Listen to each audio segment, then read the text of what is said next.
So hello, everybody. A big welcome to Adam Bullen. He's an accountant, and he's going to share some tips with us about finances. So, Adam, hello.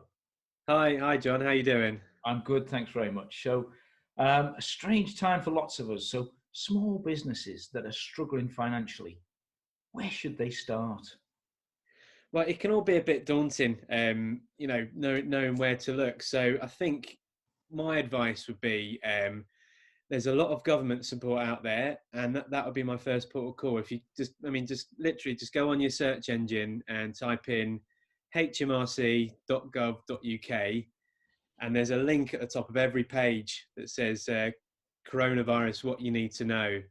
Click on that, and then there's a huge list. And being the accountant, I always go to the bit about business and self-employed, and it's a bit like a rabbit's warren, and you find more and more and more. But that would be my first place to go. Like I said, there's lots of support out there, but that would be where I would begin. Excellent, great. Thank you. So, what is the best support for small businesses at this particular time?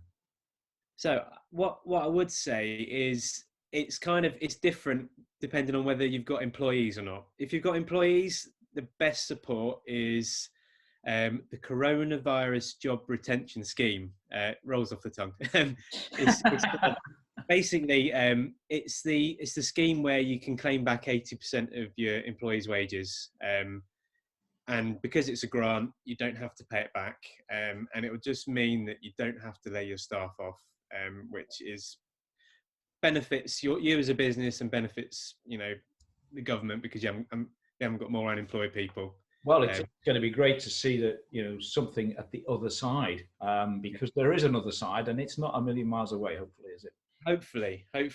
Yeah. But then, if you haven't got employees, if you're a sole trader, for example, there's a very similar scheme. It's called the Self-Employed Income Support Scheme.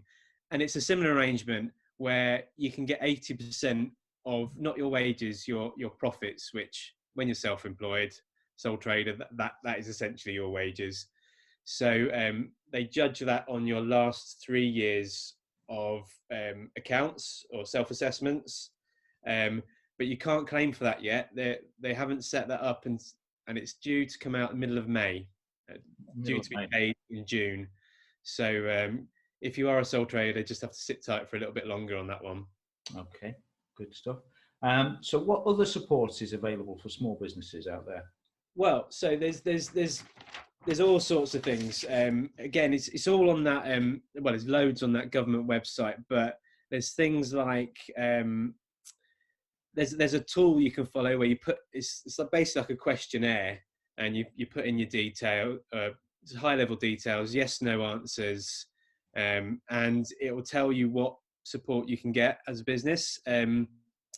But just to sort of go through some of the things they're doing, you can, if you're VAT registered, you can defer your VAT until March next year, which is kicking the can down the road, but it just relieves that pressure on your cash flow a little bit in this period.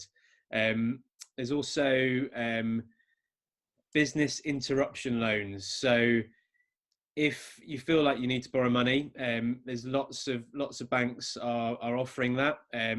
Your first port of call will be to go to whichever bank your business bank account's with. And then the other thing that springs to mind is if there's any other taxes, like your PAYE or your income tax, HMRC have got a time to pay scheme.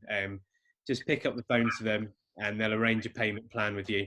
And that's there are more, but that's just sort of the highlights. The iceberg, absolutely. And should small businesses considering anything else during the crisis?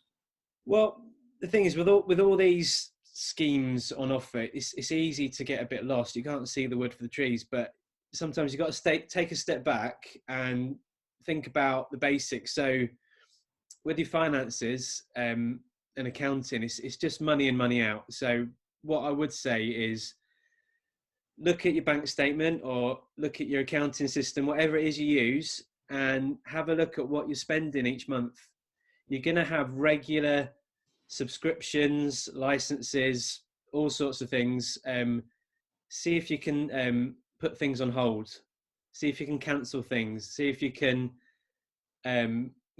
bring things down a package. I mean, there's obviously some stuff you want to keep, like probably you want to keep your broadband if you're doing these video calls.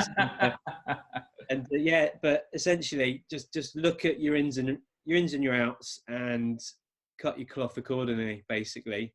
But one other thing I would consider is if you are struggling, a big thing that a lot of people are doing is taking a mortgage holiday. So have a word with your mortgage lender and see if some of them are offering like a 3-month break. It does mean that your monthly payments go up when you come out of the holiday, if it was a holiday. But if cash is a problem now, it's going to be a great benefit, isn't it? Yeah. It just eases that pressure for a lot of people, because it can be a very, very hard time for a lot of us. Excellent. That's some great tips there. Adam, thank you very much for your time. We're way out of time, unfortunately, but thank you very much for your great time and great tips. Thank you.